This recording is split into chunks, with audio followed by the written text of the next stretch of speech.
Hello, and welcome to Soft Histories. I'm so glad you're here. Whether your thoughts are tangled from a long, noisy day, or you're simply seeking a quiet moment before sleep. Tonight, we'll gently untangle the hidden stories of your own mind, a soft exploration of 4 hours of hidden perceptions. You never noticed? Together, we'll trace the invisible architecture of thought, the quiet truths that ripple beneath your everyday awareness. Nothing loud, nothing rushed, just you, your breath, and a river of soft scientific wonder.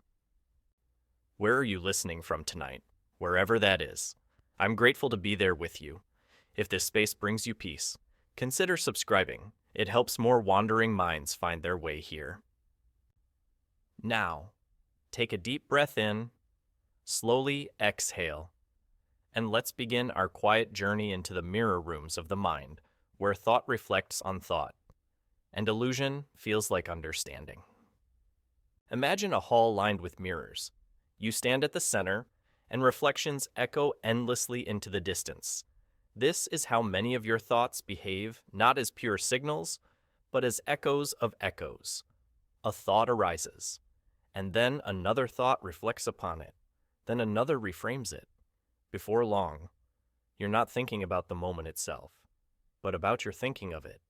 You are in a mirror room, one that feels solid, but is made entirely of reflections. The mind, in its elegance, doesn't just experience the world, it experiences itself experiencing the world. This reflexivity is what allows for memory, self-awareness, creativity, and also confusion.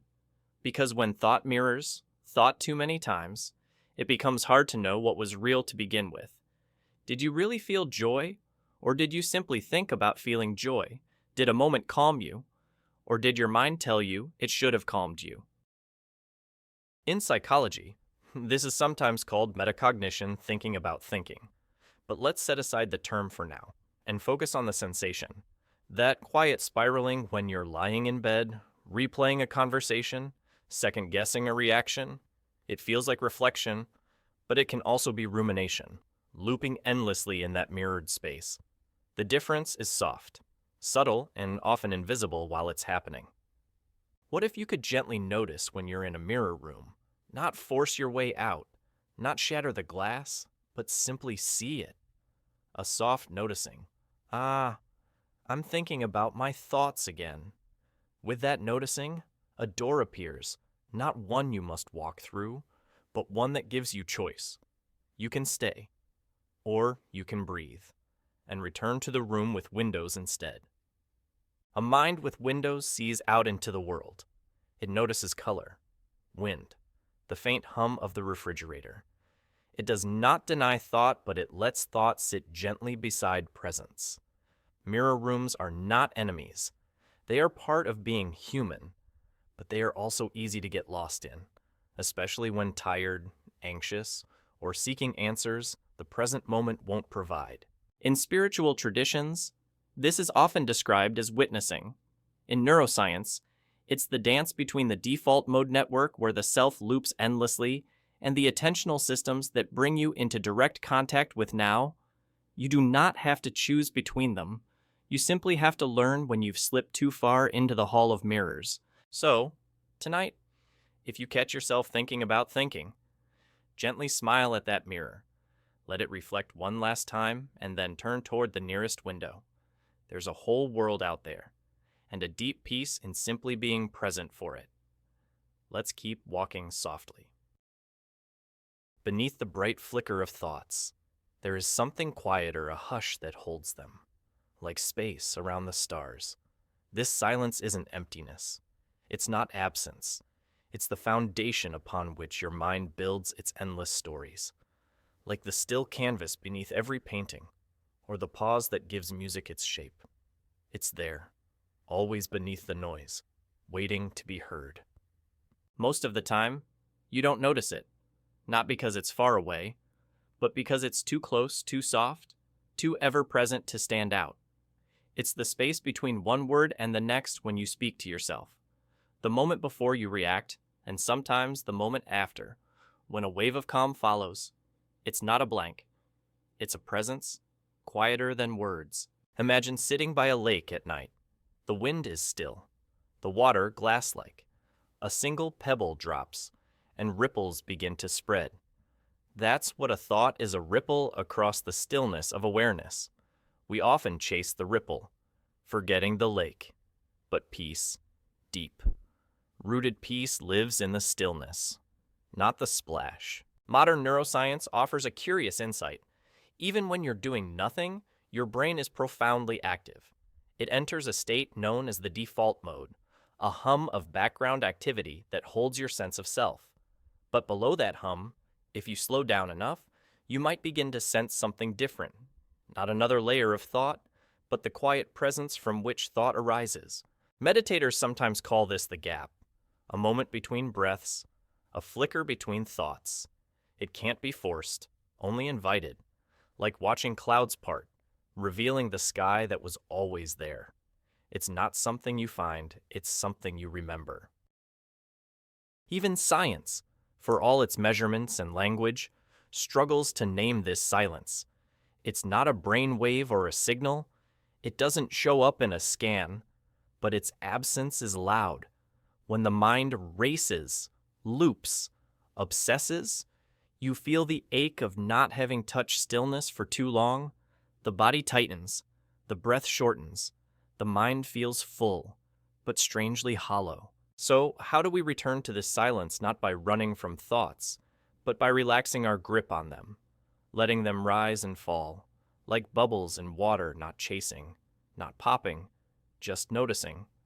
And in the spaces between, a quiet opens, not a thought, not a feeling, just being.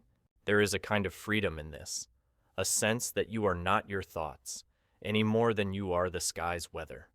They pass, they shift, but the awareness watching them, that quiet lake beneath the ripples, remains still, always there, always waiting to be seen again. So tonight, as you drift, if a thought comes, welcome it, but also notice the pause after it ends. Notice how silence doesn't rush in. It was already there. Let yourself sink gently into it. Let it hold you, like the night sky holds the stars. Thoughts often feel like solid things, full, finished, complete. But beneath each one lies something softer, a web of edits, guesses, and stitched together fragments. Your brain doesn't simply receive reality like a camera lens. It constructs it, moment by moment, like a film editor piecing together a movie from a million disjointed clips. And the final cut, the one you live through, is more illusion than reflection. Take sight, for example. You think you see what's in front of you, but your eyes only take in fragments, tiny areas in high resolution, the rest filled in from memory. Each time you blink, your vision flickers, yet you don't notice a thing. The brain smooths it over, edits out the chaos, adds light where there is shadow. It cuts the awkward frames and fills the gaps with assumptions so seamless. You rarely catch the splice. This editing isn't deception, it's adaptation. The mind evolved to be fast, not accurate to survive, not to perfectly understand, so it filters. It sharpens what it expects to see and fades what doesn't fit the narrative. You're not lying to yourself. You're simply watching the story you were built to believe. A story trimmed for clarity, stitched for speed, colored with the past. Even time is edited. A moment of panic stretches like taffy, while a week of routine shrinks into a blink. You remember the extraordinary and erase the mundane, crafting a highlight reel from scattered memory. The editor in your mind doesn't just filter perception, it curates emotion, too. A sunset becomes more beautiful when you're at peace, a face more threatening when you're afraid, and afterward, when you recall it, your memory will reflect not what happened, but how you felt about it. This silent curator has no name. In neuroscience, it's distributed across regions, the visual cortex, the hippocampus, the amygdala, but in experience, it feels like one seamless self, a self that feels stable, but is constantly rewritten, frame by frame, not just the star of the story, but the writer, the editor, the audience. Sometimes, in moments of stillness, the film slows down, You catch a glimpse of the space between scenes. Maybe you notice that you weren't really angry, just tired, or that a sound you thought was music was only your memory playing tricks. These are quiet revelations, small truths that pass quickly, unless you sit still enough to see them. Understanding this doesn't make the edit stop, but it does give you space. A breath of distance. You begin to witness your perception as something flexible, sculpted, not absolute. And in that awareness, there's power. Not to control every thought, but to loosen your grip on the ones that bind you. So next time you feel certain of a moment, of a feeling, of a truth pause, ask yourself what might have been edited out. Not in judgment, but in gentle curiosity. The mind is a masterful filmmaker, but not a perfect one, and often, the scenes left on the cutting room floor are the ones worth remembering. Expectation lives in the mind like a soft, invisible hand. It reaches out before you see, before you feel, before you choose. It shapes the contours of your perception, not with force, but with quiet suggestion. Before a single sensation reaches your awareness, your brain has already made a guess, and that guess determines what you see and what you miss. This is not a flaw, but a feature of how the mind works. The world is vast and chaotic, far too much to process in real time. So the brain becomes predictive, sculpting reality out of probabilities, out of remembered patterns. In a way, you're not seeing the world as it is. You're seeing it as you expect it to be, painted over with past experience. Consider this when you hear a rustle in the dark. Your heart may quicken, not because there's danger, but because your brain fills in the unknown with shadows of fear. Or when you meet someone new, and they remind you unconsciously of someone you once trusted or feared. Your mind, quietly, fills the silence with stories. Stories that color your tone of voice, your posture, even the direction of your thoughts. Expectation is not always conscious. Often, it's built on years of subtle reinforcement from culture, from memory, from patterns absorbed without permission. If you were praised for being quiet, you may come to expect that being invisible is safe. If you were shamed for mistakes, you might learn to expect failure before even trying. And so, perception bends not just of the world, but of yourself. This expectation becomes a lens, a frame through which everything is viewed. Psychologists call this top-down processing, where the brain's internal model overrides raw data. It's efficient? Yes, but it can also blind you to what's truly happening. Like walking through a forest with a map from another time, you might miss a new path entirely, simply because you're sure it shouldn't be there. In this way, much of what you experience as reality is actually a projection, not hallucination, but a narrowing. A focusing of infinite detail into a shape you already know. It's comforting to live in a world that feels familiar, but sometimes this familiarity is a cage, an expectation, the silent jailer. Yet this same mechanism holds a kind of magic, because once you see how expectation shapes perception, you can begin to loosen its grip. You can practice noticing when your reactions feel older than the moment. You can pause before naming a feeling and ask, what story am I expecting this to follow? And in that pause, there is space not just for truth, but for wonder. Neuroscientists studying predictive coding have found that the brain's guesses are constantly updated. Each moment of surprise, of novelty, of mindful attention rewrites the script. So when you encounter something unexpected and you stay with it, you train the brain to soften its grip on old predictions. You make it more curious, more alive, more awake. So, tonight, as thoughts rise and fall, notice if any of them seem pre-written like a scene you've played out before. Gently ask yourself, am I responding to this moment, or to a shadow of a moment long gone? Not to judge, but to see.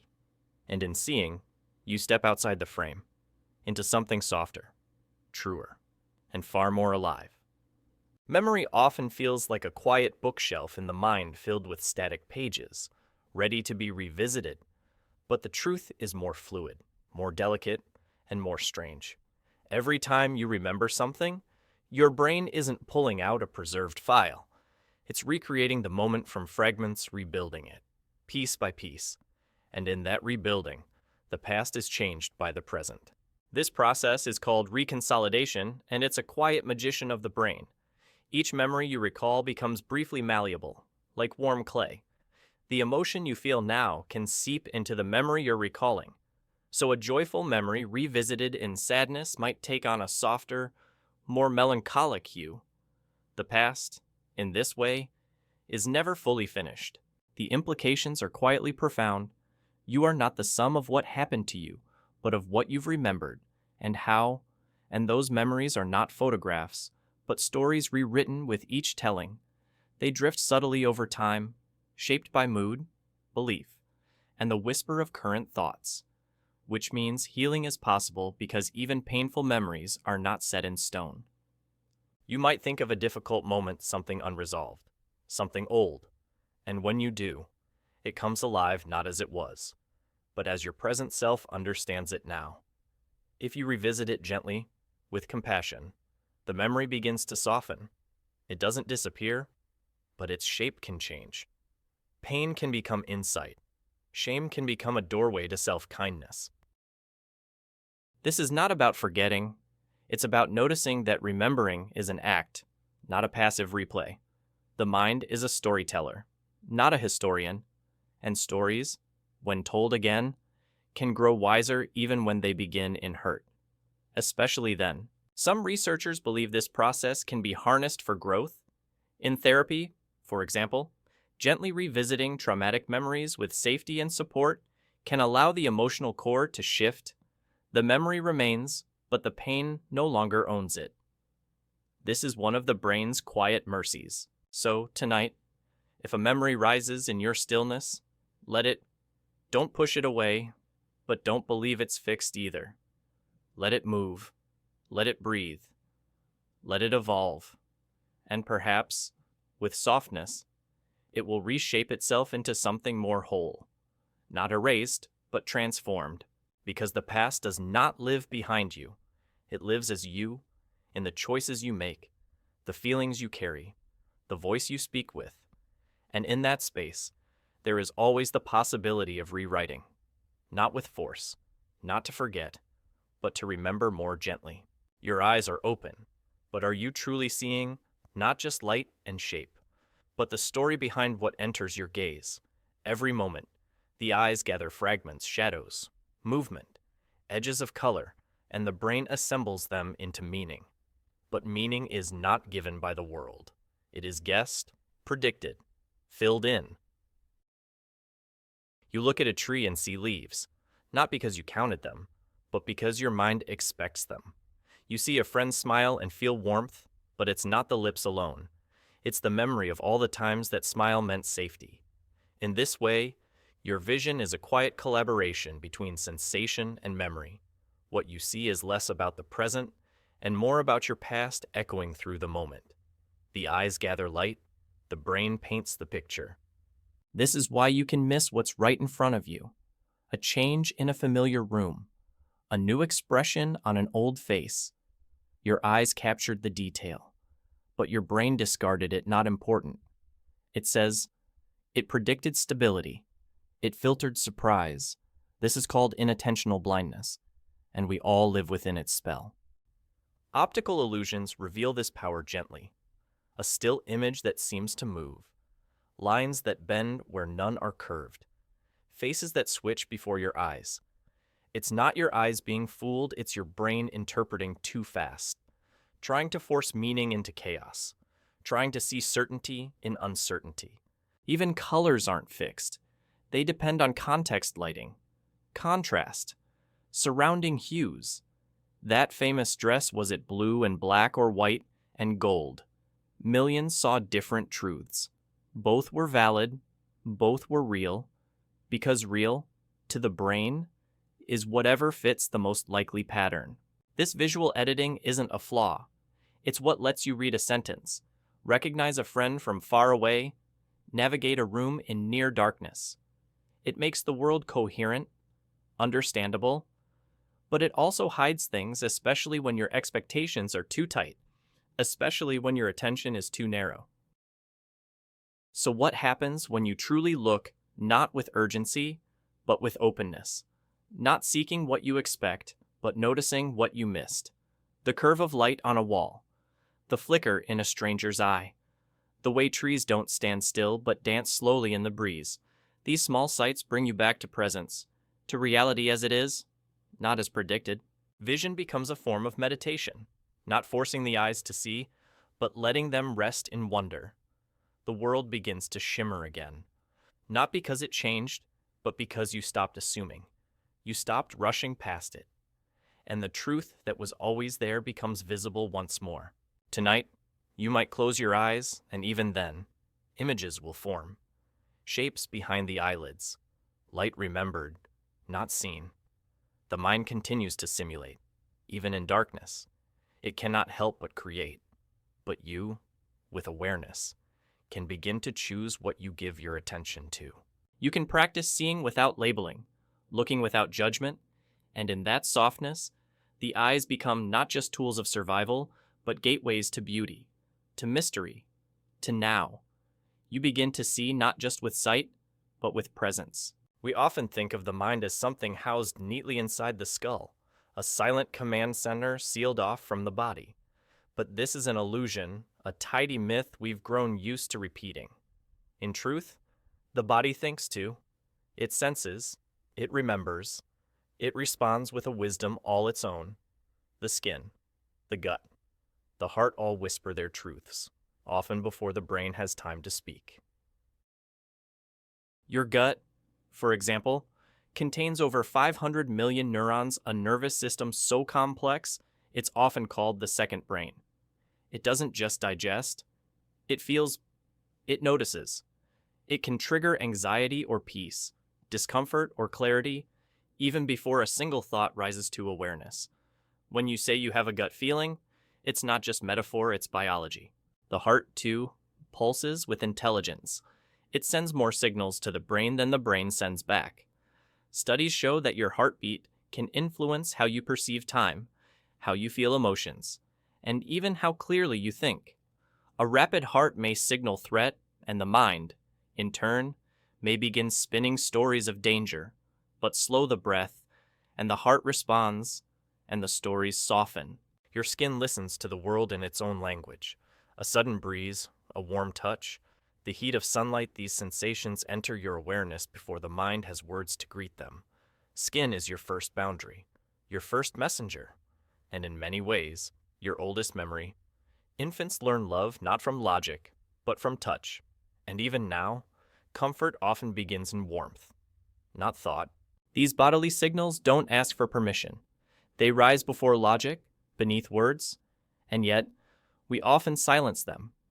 We favor the thinking mind, the narrating voice, and forget the subtle, embodied knowing that came first. But the body remembers what the mind forgets. It holds tension from unspoken fear and softness from long-forgotten care.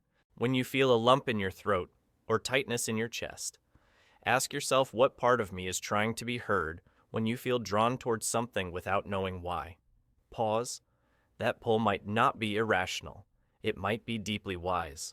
Not every truth comes dressed in language. Some come wrapped in sensation, breath, pulse. There is growing science behind this. Fields like embodied cognition and interoception explore how perception, emotion, and decision-making emerge from the body-mind connection. But even without the science, you already know this, in a way that doesn't need proof. You know the relief of a deep exhale. You know the truth of goosebumps. You know the power of a simple hand resting on your back. To ignore the body is to ignore half your mind. To listen to it is not to lose reason, but to deepen it. The body is not less intelligent, it's just less verbal. And in its silence, there is profound truth. So tonight, as you lie still, place a gentle hand over your heart. Feel its rhythm not just as a beat, but as a language. Let your breath soften. Let your belly rise and fall without control. These are not background processes. These are messages.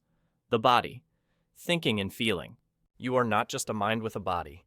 You are a body that thinks, a mind that breathes, a whole system, working in harmony. And in listening, truly listening, you come home to yourself. Long before you had words, you had emotions. They were your first language, the way your tiny body reached out to the world. Before you could say, I'm hungry, you cried. Before you could say, I'm safe, you sighed and curled into warmth. Emotion was your first voice, and in many ways, it still is. Even now, every thought begins with a feeling, a subtle charge in the chest, a flicker in the gut. Emotion rises like the tide quietly, powerfully, before reason can catch up. And once it's there, the mind builds a story around it. But the feeling came first, like a whisper from something older than thought. This is why feelings can surprise you, why they can arrive before logic and often in spite of it. You may know everything is fine, yet still feel uneasy. You may know you're safe, but still feel afraid. That's because emotion doesn't wait for permission. It simply arrives. It speaks in sensations, not sentences. The amygdala, deep in the brain, is part of this ancient language. It scans the world constantly, looking for threat or comfort. It reacts in milliseconds, faster than conscious thought. It's not always accurate, but it's always protective. And while your rational brain can explain things away, your emotional brain feels them anyway. In many traditions, emotion isn't seen as weakness, but wisdom, a guide, a compass, something sacred. In the rush of modern life, we've come to mistrust feelings, to see them as irrational, inconvenient, something to hide. But to feel deeply is not to be broken. It is to be alive, fully, richly, vulnerably alive. What would happen if you treated emotion like a visitor, not an enemy? If you asked, what are you trying to show me, instead of, why won't you go away? Feelings, like weather, pass, but when resisted, they linger. When ignored, they grow louder, and when welcomed, they often soften, like a storm that dissipates once it's been seen. Emotions are not problems to be solved. They are signals to be heard. Joy tells you what matters. Sadness tells you what's missing. Anger reveals boundaries. Fear speaks of protection. Even numbness, that heavy fog, carries meaning. It often means the system is overwhelmed, calling for stillness. As children, we feel without filter. We laugh fully, cry freely, tremble without shame. But somewhere along the way, many of us learn to close the door on certain feelings. We armor ourselves. We try to be strong, and in doing so, we begin to forget our first language, the one that told us how to listen inwardly. Relearning that language takes practice. It takes softness. It begins not with trying to fix a feeling, but simply naming it. This is sadness. This is frustration. This is joy. Naming brings presence, and presence brings peace. So, tonight, if a feeling arises, let it. You don't need to analyze it. You don't need to judge it. Just let it move through you, like a current. Feel its shape, its weight, its direction, and then breathe. Emotions are energy. They are meant to move, not stay stuck. In the quiet, the body remembers how to speak. In the stillness, you remember how to listen. And in the space between breath and feeling, something opens a tender doorway back to your truest self. Attention feels like it should be vast, like you're taking in the entire world at once. But in truth, it's more like a narrow beam of light. Wherever you point it, that's what you see. Everything outside the beam fades, softens, slips out of awareness, and most of the world remains in the dark, simply because you weren't looking. This selective focus is essential. It allows you to read in a crowded cafe, to notice a friend's face in a sea of strangers, to listen to music and forget the ticking clock. But it also means you're always missing something. Not intentionally, just quietly, unavoidably, because the spotlight can only shine on a few things at a time. When you look at a flower, you might miss the cloud drifting behind it. When you read a message, you may not hear the tone in someone's voice. Your senses gather everything, but the mind must choose. It must say this is important, that can wait, and often it chooses based on habit, emotion, or expectation, not truth. This is why two people can experience the same moment and remember different things. One remembers the light through the window. The other remembers the hum of silence after a long pause. They weren't wrong. They were just focused on different fragments of the whole. Attention creates your version of reality gently, but powerfully. In neuroscience, this spotlight of focus is directed by networks in the frontal cortex. They filter the flood of sensory data, allowing only the important signals through. But what counts as important isn't fixed. It's shaped by mood, past experience, and even by what you were just thinking about. If you're hungry, you notice food. If you're anxious, you notice threat. The world bends around your needs. There's a quiet truth here what you don't pay attention to might as well not exist. A kind word unregistered. A moment of beauty unseen. A chance to rest ignored. And yet, these missed moments shape you as much as the ones you notice, because they are part of the life you are not living, the life just outside your beam. But the gift of attention is that it can be shifted. You can widen the beam, you can soften its edge, you can choose, with intention, to look differently, to notice the subtle, to rest your gaze on something you've passed by 1,000 times. And in doing so, you begin to reclaim the quiet parts of life. Mindfulness is one way to practice this, not as a rigid focus, but as an open curiosity. Sitting in silence and noticing a breath, a bird, the feel of air on skin, not to escape thought, but to return to the space before thought, to the simple richness of now. Attention is also tied to love. What you give your attention to, you nourish. What you ignore, you slowly lose. So ask yourself gently, where is my attention right now? Is it where I want it to be, or has it wandered to a place that brings tightness, not peace? Tonight, you might practice softening your focus. Let your eyes rest. Let your thoughts blur a little. Notice what rises when you stop trying to notice. The sound behind the sound. The sensation beneath the breath.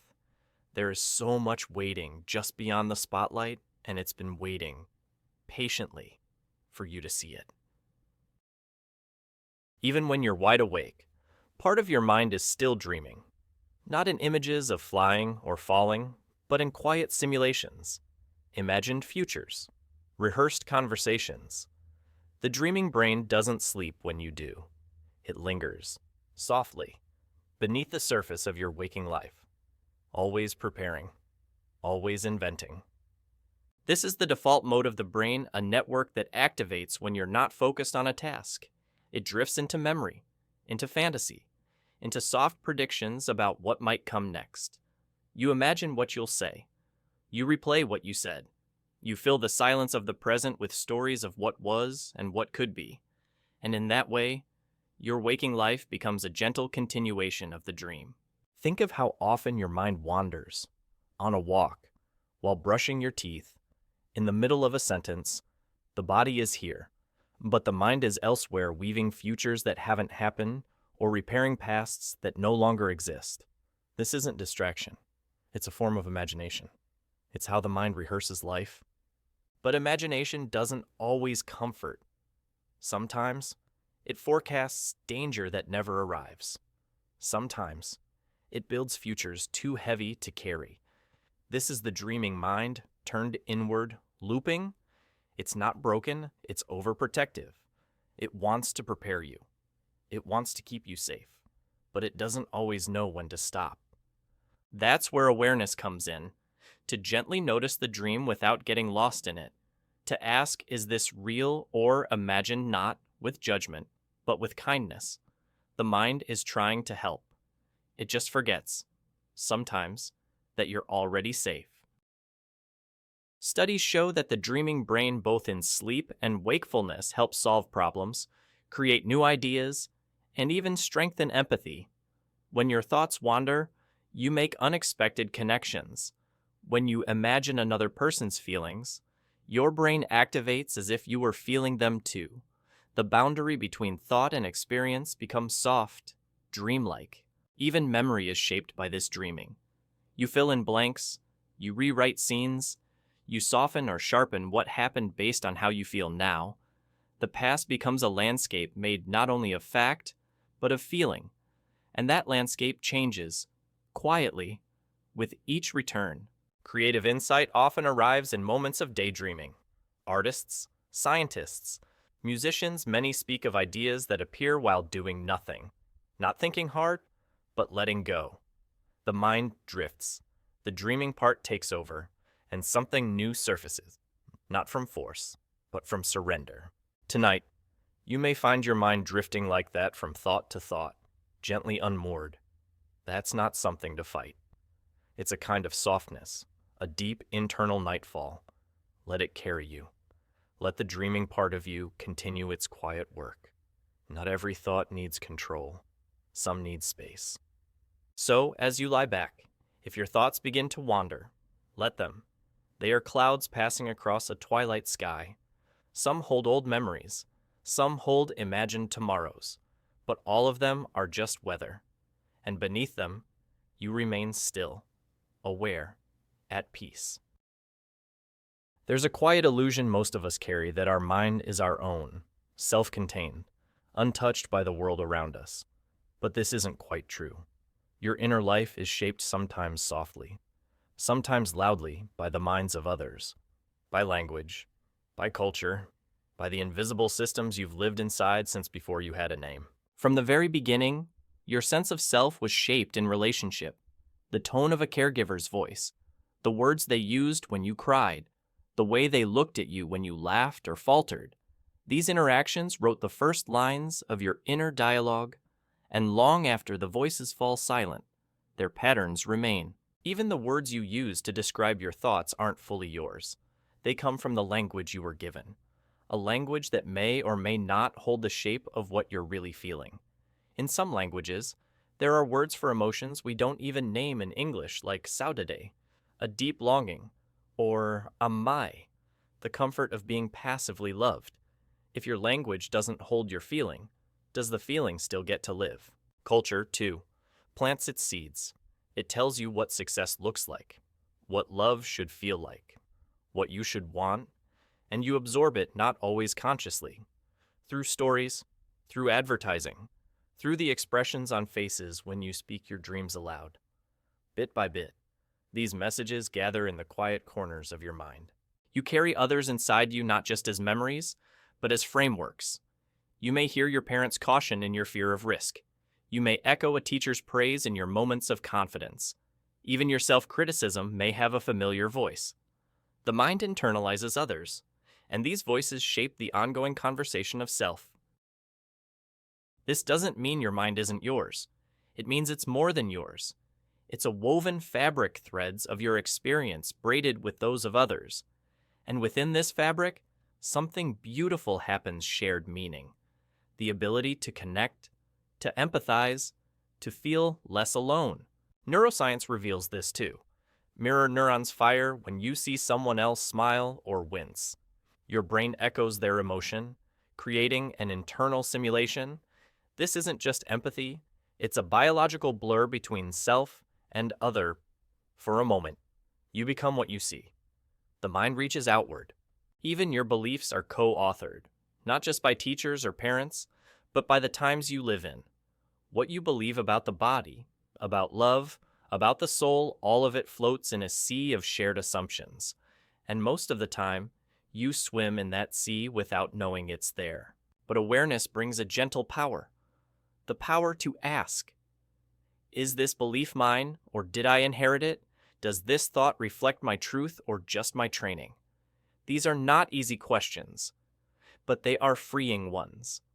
Because the moment you see the frame, you no longer live entirely inside it.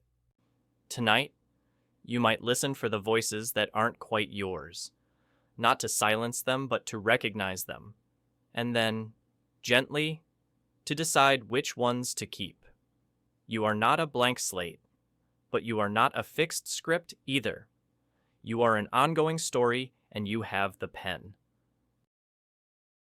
There are thoughts you're aware of, the ones that speak in full sentences, that narrate, explain, worry, wonder. But beneath them lies another layer, quieter and more mysterious. A river of unspoken thoughts, of assumptions, of silent patterns that shape your life without ever needing to say a word. This is the realm of the subconscious, the mind behind the mind. You don't choose most of your thoughts. They rise on their own, like mist from a warm surface. You suddenly think of someone you haven't seen in years. You flinch at a sound before you know what it is. You make a choice and only later explain why, building the reason after the decision, not before.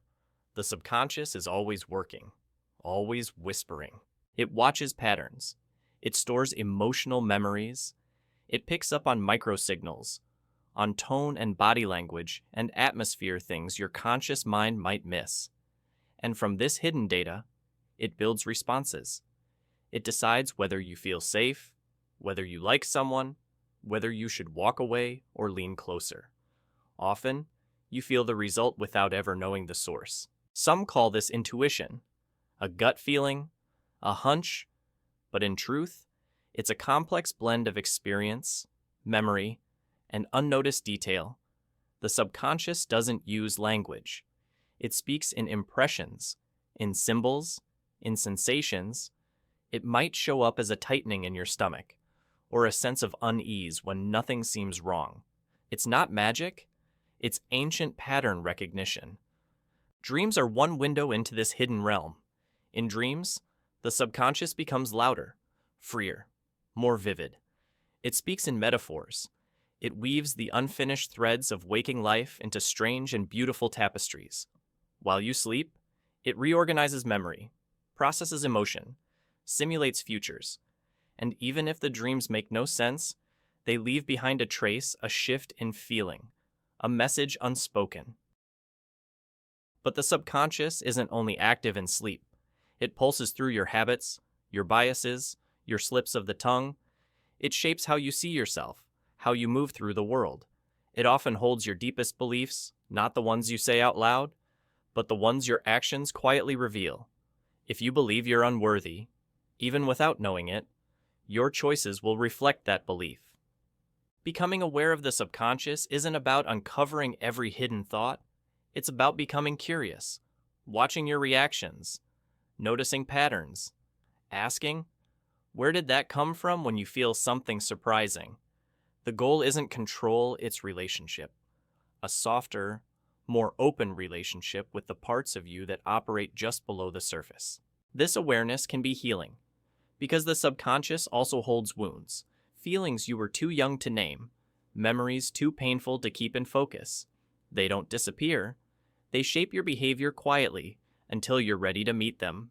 And when you do, they don't need to scream anymore. They just want to be known. So, tonight, if a feeling rises without a name, don't rush to define it. Let it exist. Let it move through you like a quiet wave. It may not speak in words, but it has something to say. The subconscious isn't separate from you. It is you, just older, quieter, deeper. You are more than your thoughts. You are the whole ocean, not just the surface. And the more you listen, the more you'll understand the currents that carry you forward. You move through the world with a quiet confidence, a sense that what you see is what's there, that what you feel is true, that your map of reality matches the territory. But the map is not the territory. It never has been. The mind builds internal models, simplified, compressed, sometimes outdated versions of the world, and then forgets they're just models. This is how you make sense of the overwhelming flood of information. Your brain doesn't process every detail of every moment. It abstracts, it fills in blanks, it creates categories, shortcuts, labels. That's a table. That's a stranger. That's a good sign, a red flag, a safe space. The raw sensory data gets turned into something usable, something familiar. But sometimes, those shortcuts become walls. You stop seeing what's really there and instead see what you expect or what you've always seen. You meet someone new and immediately place them in a category: likable, unreliable, attractive, intimidating. You don't mean to. It happens before you think. Your brain is matching them to the map you already carry. This is useful. It keeps life moving, but it can also keep you from encountering the world as it is. Because when your mental map becomes rigid, it blocks out the unknown. It tells you, there's nothing new here, even when life is offering you something completely different.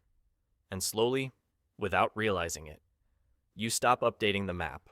Beliefs work this way too. They become frameworks, invisible assumptions that organize your experience. You might believe you're uncreative, and so you stop noticing creative urges. You might believe people aren't trustworthy, and so you miss acts of quiet kindness. Your beliefs filter reality, and then, ironically, that filtered reality seems to prove the belief. But sometimes, something cracks through a moment that doesn't fit the map, a feeling that surprises you, a person who defies your assumptions. These moments are disorienting. They may feel like confusion, or curiosity, or awe. They may feel like fear. But they are also invitations to redraw the map, to widen the frame, to let in more truth. Psychologists call this schema change the brain's slow, often uncomfortable process of updating its internal models. It doesn't happen easily, but it happens more often when you're still, open, present. When you notice that didn't fit, and instead of ignoring it, you stay with it. You let the mind stretch. Children are excellent map makers. They constantly update their understanding, ask questions, change their minds. Adults often forget how we become attached to certainty, to the comfort of knowing. But growth lives in unknowing, in that soft space where the map doesn't quite match the land beneath your feet. So, tonight, gently ask yourself, where might my map be outdated? What assumptions am I carrying that no longer serve me? What might I be missing because I've stopped looking? The world is not smaller than you think. It's bigger, stranger, softer, more mysterious, and the mind, when invited, can learn to see again, not just what it expects, but what truly is.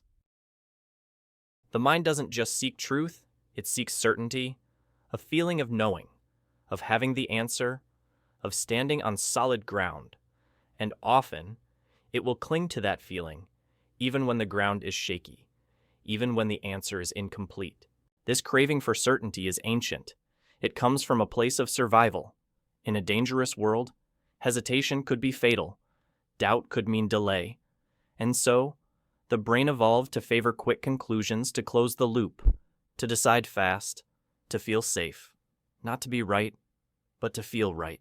This is why new information can feel threatening, even if it's helpful. It shakes the sense of stability. It invites ambiguity. It says, what you believed might not be true, and the mind resists that. It doubles down. It explains things away, not because it's stubborn, but because it's trying to protect you from the discomfort of uncertainty. Certainty feels good, like a locked door in a storm, but it can also become a prison. When you're too certain, you stop listening, you stop learning, you filter out anything that doesn't fit the story you've already chosen. And slowly, quietly, you lose touch with the full complexity of life. Doubt, though uncomfortable, is not weakness. It's a deeper kind of intelligence. It says, I don't know, but I'm willing to explore. It keeps you open, humble, curious. Doubt invites you into mystery, where real growth begins. Science itself is built on this, not on answers, but on questions, on hypotheses, tested and retested, on a willingness to say, we're not sure yet. The most powerful discoveries often begin with a contradiction, something that doesn't fit, something that demands we let go of what we thought we knew. And it's the same in our inner lives. The moments that change us rarely come when we're certain. They come when we're confused, when something no longer makes sense, when the old story begins to crack. These are not signs of failure, they are signs of unfolding. So if you feel unsure, uncertain, even a little lost, that's not a problem. That's a beginning. It means your mind is still flexible, still awake, still capable of growth. Certainty is comfortable, but it's not always alive. Doubt breathes, it asks, it listens. In relationships, certainty says, I already know who you are. Doubt says, let me see you again, as if for the first time. In creativity, certainty says, this won't work. Doubt says, what if it does? In self-reflection, certainty says, I've always been this way. Doubt asks, have I? Tonight, let yourself rest in the soft space between knowing and not knowing. Let go of the need to label every thought, to solve every feeling. Just be with what is, with the questions, with the open doors. The mind will try to close the loop, to make things neat, but you don't have to follow. You can pause. You can breathe. You can stay with the beautiful uncertainty of being human. Because sometimes the wisest thing you can say is simply, I don't know, and that's okay. Familiarity is comforting.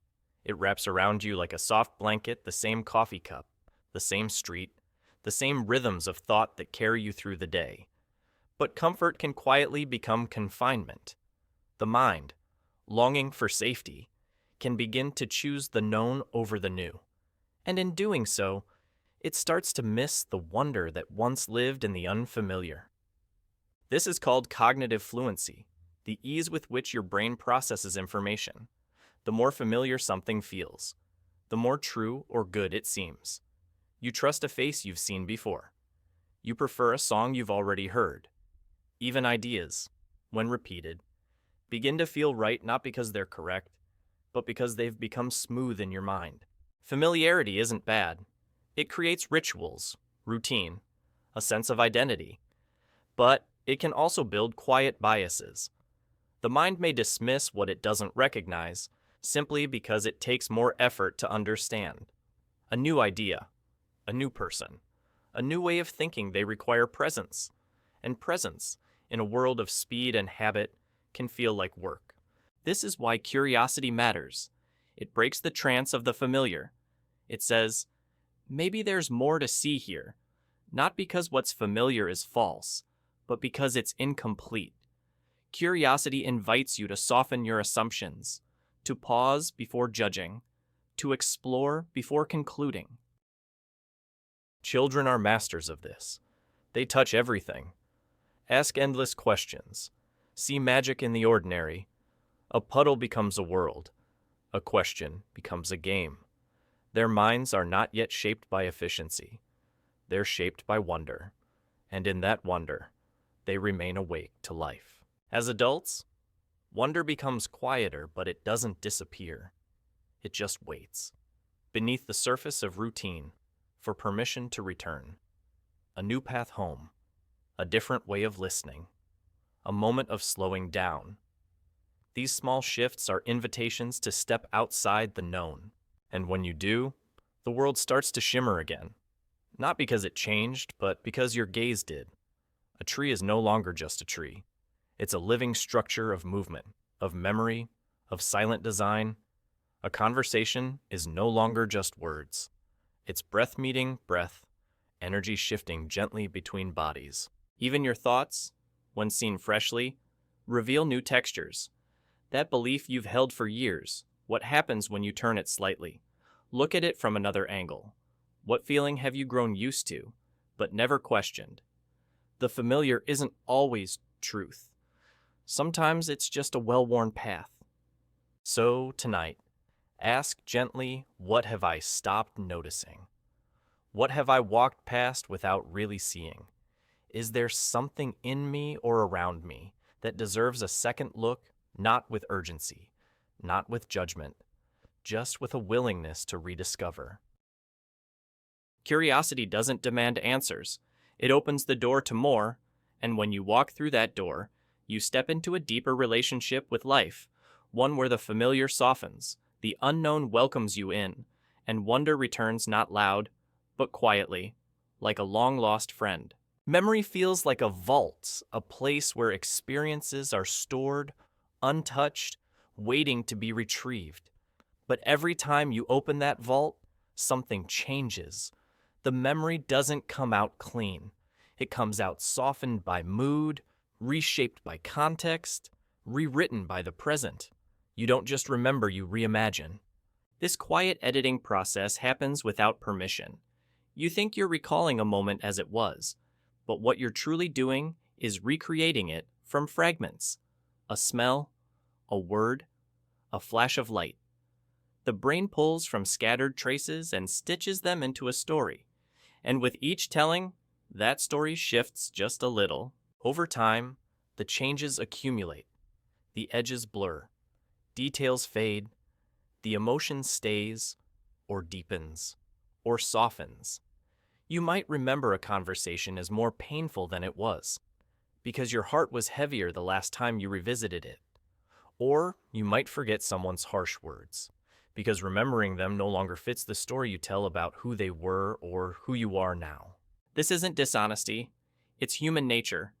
The brain prioritizes meaning over precision. It keeps what feels important and lets go of what doesn't. Memory is a living thing, not a photograph, but a canvas. And each time you look at it, the brush returns to the surface. Some memories are altered for protection. Trauma, especially, is stored in fragments, flashes, sensations, images. The mind sometimes buries what it can't yet bear, and when it returns, it may come back distorted or unclear. This isn't weakness, it's survival. The memory changes so that you can keep moving forward. But even joyful memories are rewritten. A childhood moment once full of light may feel bittersweet years later. A long-forgotten laugh may return with a pang of longing. The mind adds depth, shadow, context. It fills in what was never there and sometimes removes what once was. Memory is not fixed. It breathes. Psychologists have studied this process for decades. They've shown how easy it is to implant false memories, how a single suggestion can make someone remember what never happened. It's unsettling, yes. But it also points to a deeper truth. Memory isn't about the past. It's about your relationship to the past. And relationships evolve. This means you are not bound by your memories. You can revisit them with compassion. You can see them from new angles. You can offer your younger self the kindness they didn't receive, not to change the facts, but to change your connection to them. Healing isn't erasing, it's rewriting with gentler ink. So tonight, if a memory rises, let it. Look at it with soft eyes. Ask, what else might have been true, not to deny the pain, but to invite a fuller story. A story that holds both wound and strength, loss and growth.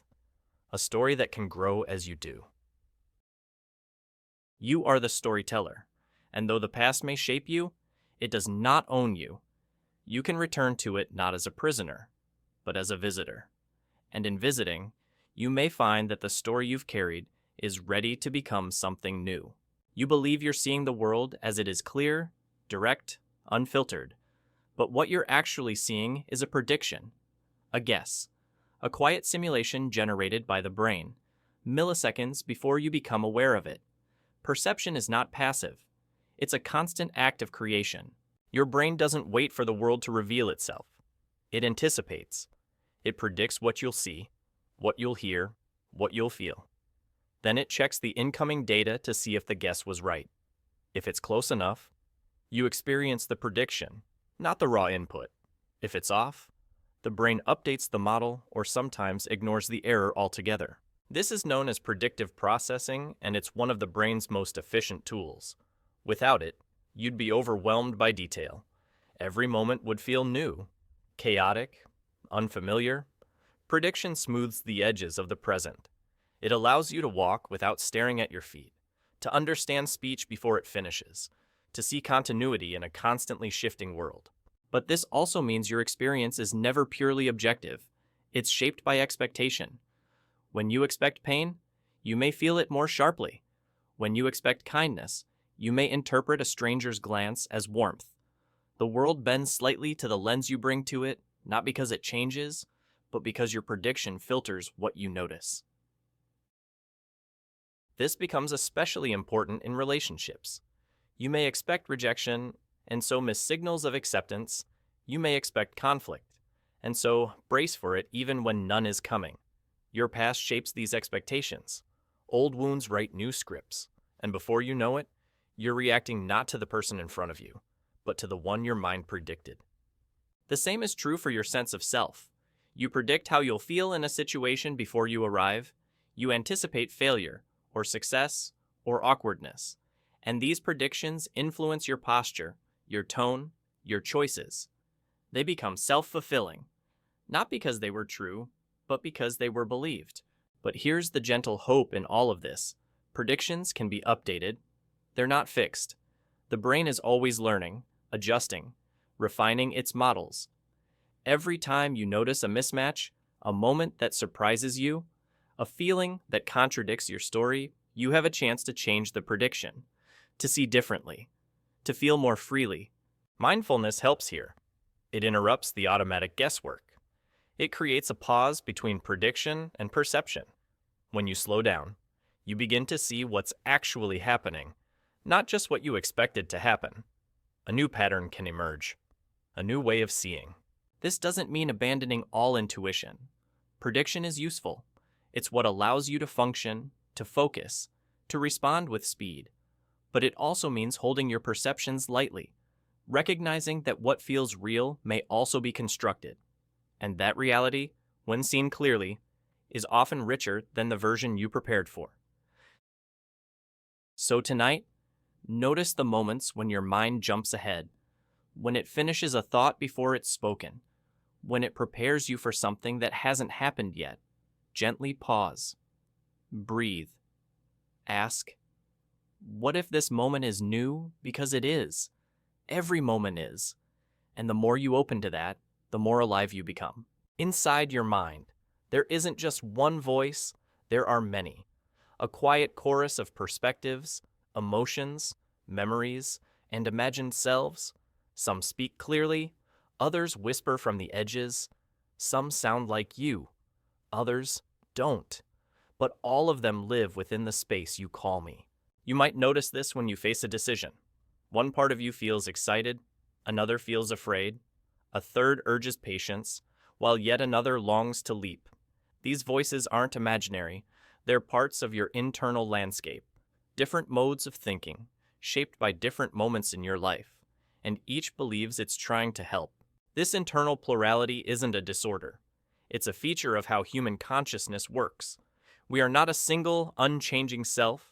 We are a constellation of patterns, a system of perspectives that shift, blend, and evolve. You are the protector, the child, the dreamer, the skeptic sometimes all in the same day. Psychologists and philosophers have long explored this. Some call them subpersonalities. Others use terms like inner parts or self-states. In internal family systems therapy, these voices are treated as distinct characters, each with its own fears, needs, and memories. The goal isn't to silence them, but to listen, to understand, to bring harmony to the internal family. You hear these voices in subtle ways, in self-talk, in gut feelings, in imagined conversations that replay over and over. You may hear a critical tone that sounds like a parent, a voice of hope that echoes a younger you, a whisper of doubt that speaks from an old wound. These aren't signs of confusion, they're signs of complexity. And just like in any group, some voices are louder than others. The critic may speak often, drowning out gentler parts. The pleaser may step forward quickly, trying to avoid conflict. The rebel might stay quiet until it suddenly shouts. If you only ever listen to one, the others retreat. But they don't disappear, they wait. Bringing awareness to these inner voices creates space. Instead of identifying with every thought, you begin to observe.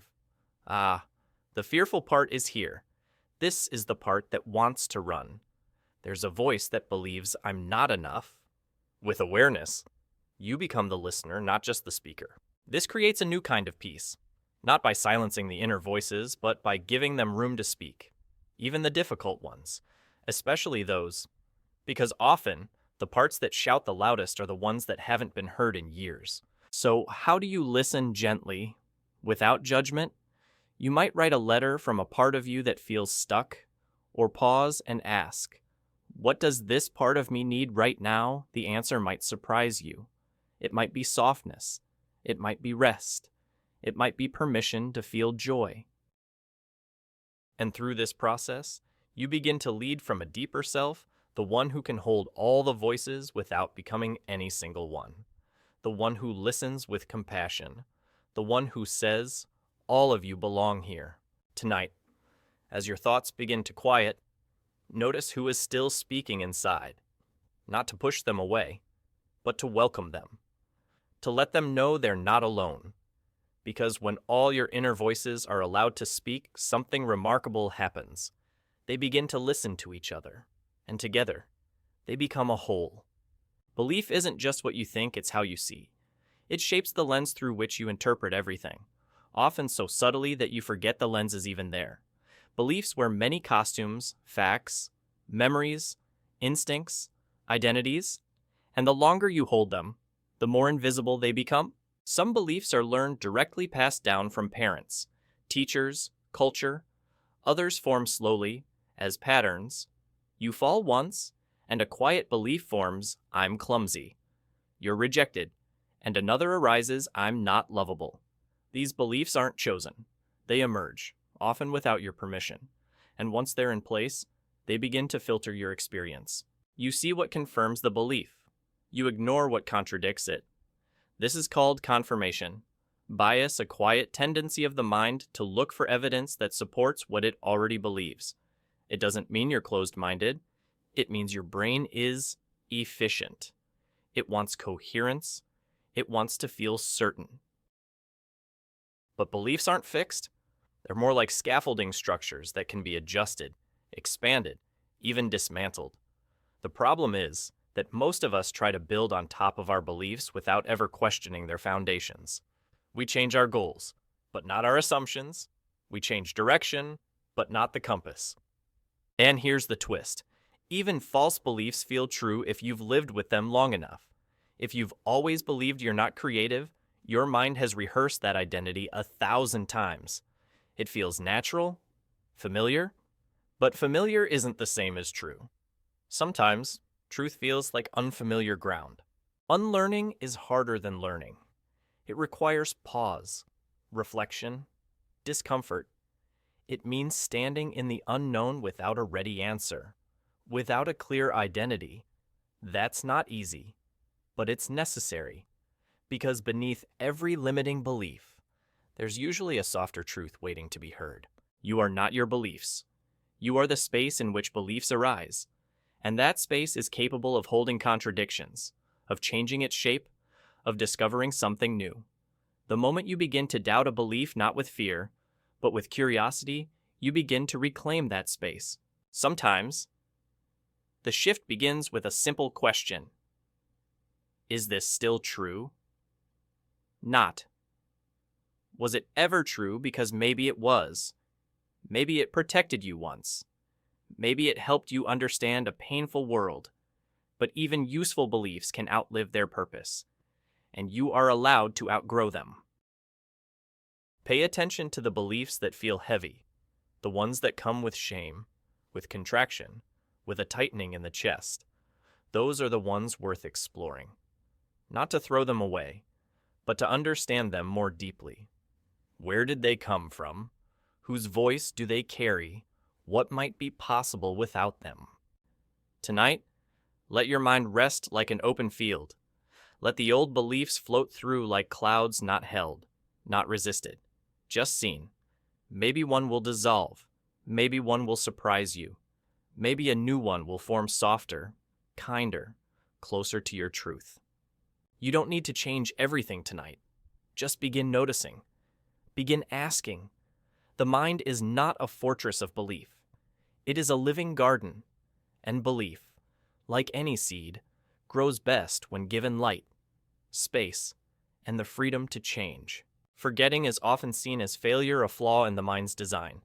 But in truth, forgetting is a function of care. It's how the mind makes space, how it protects you from drowning in the past, how it gently releases what no longer needs to be held. Not all memories are meant to last forever. Some are fleeting on purpose, a face in a crowd, a passing conversation, the sound of last week's rain. These details fade not because they're unimportant, but because the brain is always curating. It keeps what it believes will serve you. It lets go of what won't. And sometimes, what gets released is pain, the sharp edge of a moment, the heaviness of an old mistake. You might not forget entirely, but the emotional weight softens over time. This isn't weakness, it's wisdom. It's the mind knowing when to loosen its grip, when to let healing rise from forgetting. Trauma complicates this. Some painful memories vanish for years, tucked away behind doors you didn't know existed. Others replay too vividly, as if time never passed. The mind isn't consistent in how it forgets. It's adaptive, protective. Sometimes it hides a memory because you weren't ready. Sometimes it repeats it until you are. Forgetting also allows for renewal. It creates space for new experience, for redefinition. Imagine if you remembered every mistake with full detail, every awkward moment in vivid color. You would be frozen, overwhelmed. The forgetting clears a path forward. It gives you the grace to begin again. In neuroscience, forgetting isn't a loss, it's an active process. The brain prunes connections, reduces synaptic strength, reshapes its own architecture. It's not passive decay, it's deliberate, focused, useful, and it's guided by what you pay attention to. What you revisit, what you tell yourself matters. So, if something slips your mind, don't rush to fill the silence. Ask instead, is this something I truly need to carry? Some memories fade not because they're broken, but because you're healing, because their lesson has been absorbed, because their time has passed. There's also beauty in the soft forgetting of the self, the loosening of labels, identities, expectations, forgetting who you thought you had to be so you can rediscover who you really are. This isn't erasure, it's unfolding. It's returning to something deeper than memory presence. Tonight, if your mind feels quiet, if names and dates escape you, if thoughts drift like mist, let them. The stillness is not emptiness. It is clarity, a space for breath, for rest, for the part of you that exists beyond memory. You are not the sum of what you remember. You are also what you've let go of, what you've made peace with, what you've released into the quiet. And in that quiet, something new begins, not louder, but lighter, not sharper, but softer. You've been told you can multitask, do several things at once, balance it all with grace. But the truth is quieter and more honest. Your mind doesn't multitask. It switches, it shifts, it dances quickly between tasks, giving the illusion of simultaneity. But beneath that dance, focus can only rest in one place at a time. This switching comes at a cost. Each time the mind jumps, it pays a toll, a sliver of energy, a moment of confusion, a brief delay in clarity. Psychologists call it task switching cost. You may not notice it in the moment, but over time, the mental fatigue accumulates. Your thoughts blur, attention scatters, presence dissolves. The brain thrives in rhythm, not fragmentation. It's wired for flow, that state where attention narrows gently, where time seems to soften, where thought and action move as one. Multitasking disrupts this rhythm. It replaces depth with surface. It trades quality for speed, and often, it leaves you feeling strangely unsatisfied, even after you've done it all. Even small shifts, checking a message, glancing at a screen, juggling background noise can pull you out of depth. It's not about productivity, it's about presence. The more divided your focus, the more disconnected you feel, not just from tasks, but from yourself. Your breath shortens, your awareness flutters. The moment becomes something to survive, not to feel. But this isn't a failure of discipline. It's the design of modern life, a world that celebrates busyness, that rewards distraction, that equates stillness with laziness. Multitasking has become a badge of honor. But inwardly, Many of us are tired, not from doing too much, but from doing too many things at once. The nervous system wasn't built for constant switching. It was built for wave cycles of effort and rest, attention and pause. And when you return to those waves, even briefly, the body responds, the breath deepens, the mind clears, the quiet returns. Single tasking, then, becomes a radical act, choosing to do just one thing and to do it fully, drinking tea and just drinking tea, listening without planning your reply, walking without reaching for your phone. These small acts of focus bring the nervous system back into balance. They remind the mind what it feels like to be whole. Meditation is one way in, so is silence. So is the simple practice of noticing.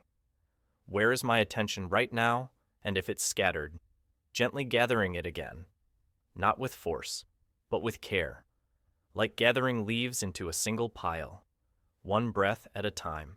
So tonight, as the world quiets, let your attention soften too. Let it stop reaching in every direction. Let it rest. You don't have to answer everything. You don't have to juggle the whole world. You can be here, now fully present with just this breath, just this moment. In doing one thing at a time, you return to a more natural rhythm, a slower pace, a deeper peace. And in that peace, you remember your mind is not a machine, it is a river, and rivers were never meant to flow in 10 directions at once. There's a quiet boundary you carry through the world, the feeling that there is a you, and then there is everything else. That line between self and other feels so natural, so solid. It rarely gets questioned. But the deeper you look, the more porous it becomes. The more you notice the self is not a wall, it is a mist. Think of how easily emotions pass between people. A room warms when someone enters smiling. Tension spreads when someone grows quiet. You feel what others feel, even when no words are exchanged. In these moments, the border between your mind and theirs blurs. You are not separate. You are affected, connected. Your body, too, is not entirely yours. You breathe air that trees release. You eat food grown from the soil, touched by hands you'll never meet. Your skin is home to trillions of organisms. Your cells carry the echoes of ancestors. Even your DNA speaks of others. It was never created alone. You are a shared process. In psychology, this blurring appears in what's called self-other merging, those moments when you lose track of where you end and another begins. It might happen in deep conversation, in dance, in music. In those moments, the ethereal softens. Something larger takes shape, a shared space, a quiet merging. Some describe it spiritually, the sense of unity with all things. Others feel it in nature, or art, or love. Wherever it happens, the feeling is the same: stillness, spaciousness, dissolving, not disappearance, but expansion. You don't lose yourself. You remember something older than identity. Even neuroscience supports this. Brain scans show changes in the default mode network, the part of the brain linked to self-reference during meditation. During awe, during flow, the self-structure quiets, the boundaries soften. You become part of a wider field. This doesn't mean the self is an illusion.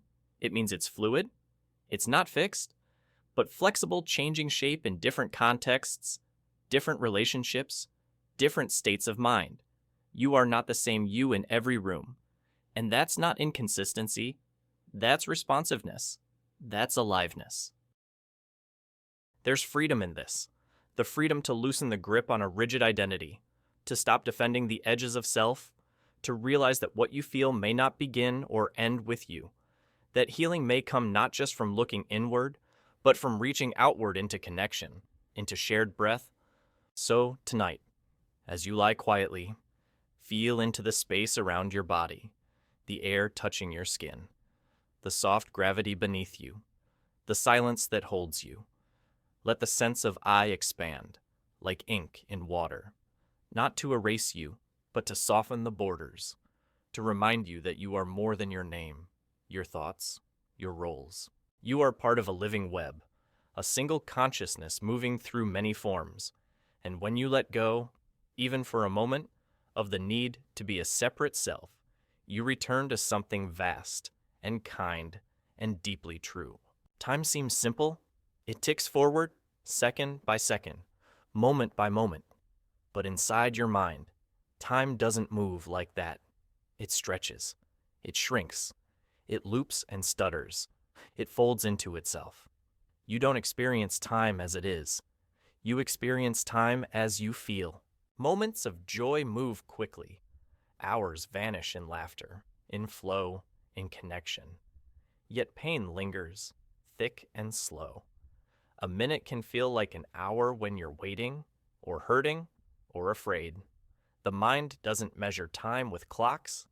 It measures time with attention, emotion, and memory.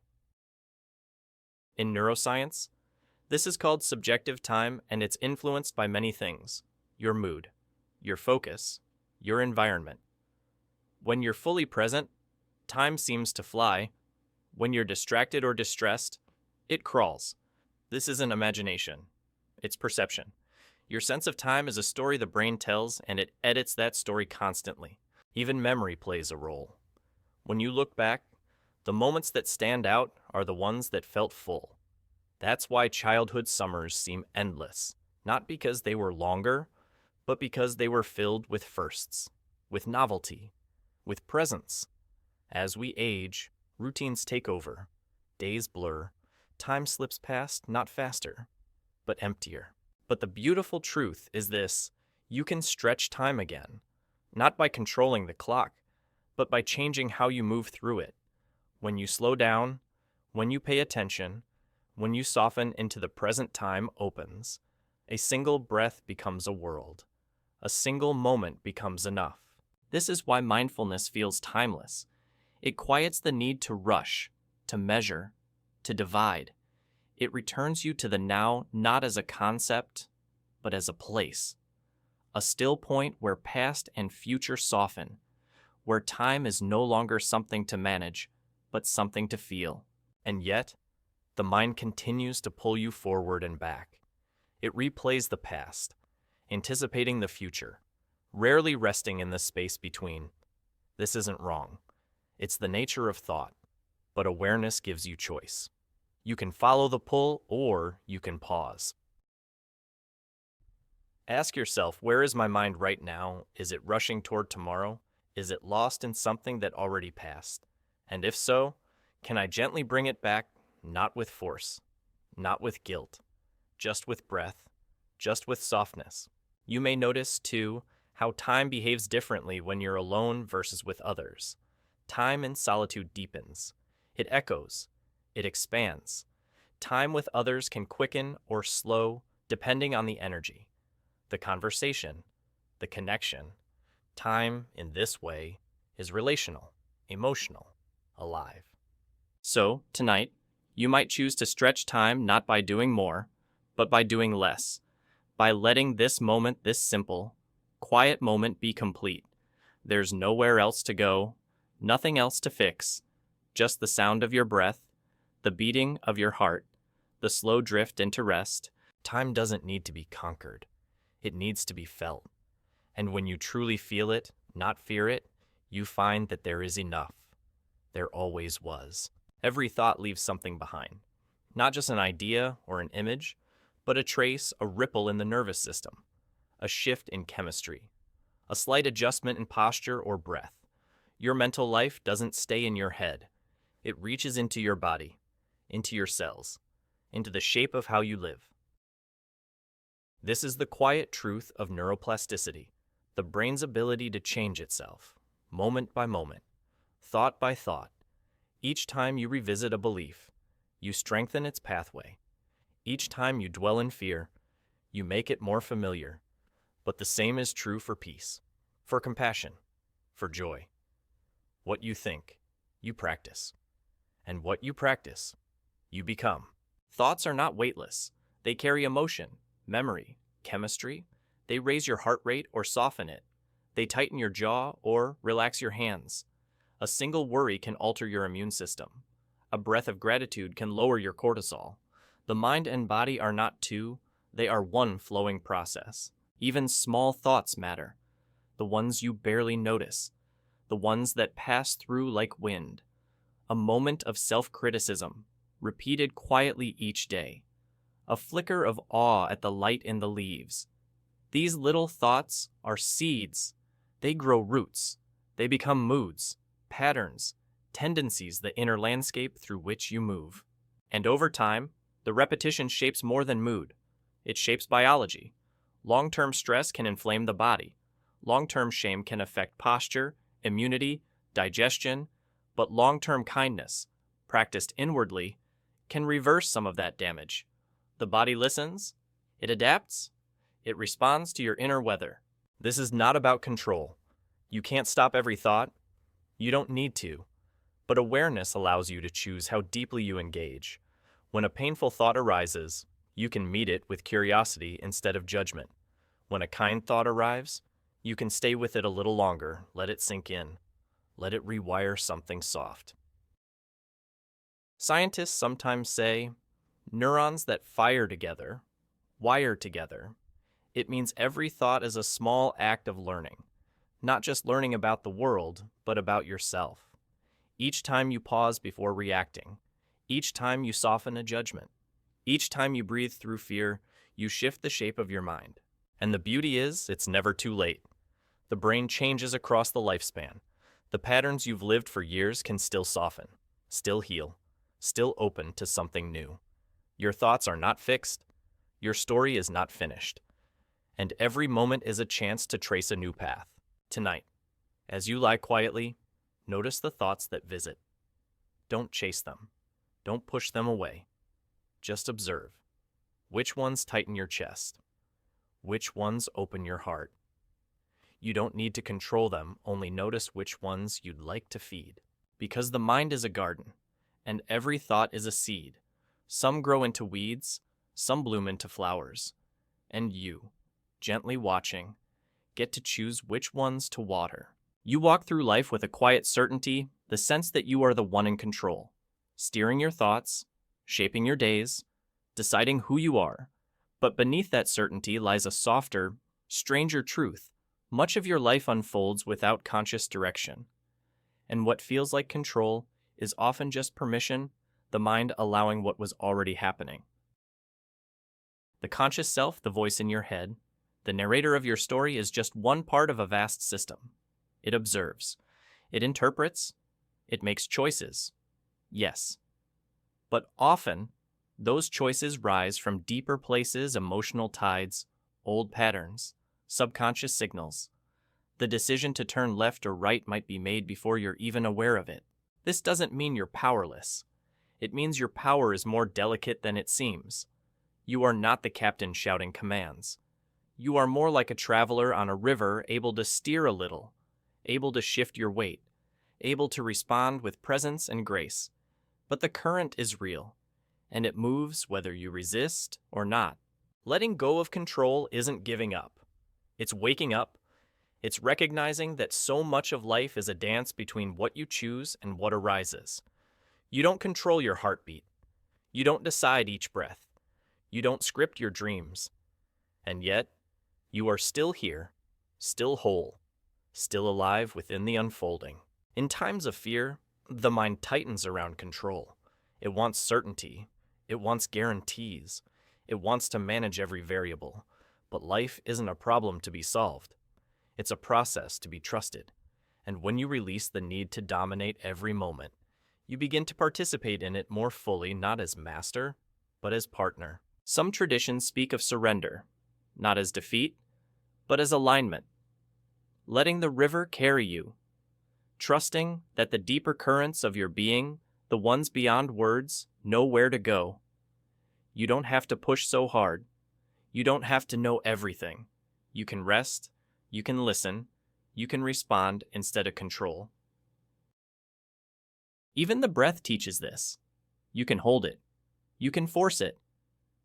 But the most nourishing breaths come when you simply allow them. Inhale, pause, exhale, release, control contracts. Allowing expands, and in that expansion, something softer arises peace. The illusion of full control can be a lonely one. It makes you feel responsible for everything, every emotion, every outcome, every misstep. But you are not alone in your mind. You are supported by the body, by memory, by evolution, by unseen rhythms that carry you through the day. You don't have to do this all yourself. Tonight, let yourself let go. Just a little. Loosen the grip on the need to fix, to figure out, to force. Let your thoughts drift. Let your breath guide you. Let the body do what it already knows how to do. Rest. Restore. Heal. You are not falling. You are floating, held by something older than thought, carried by something deeper than will. And in this quiet, final stillness, you remember you don't always have to drive the journey. Sometimes, you just need to be the one who notices the stars,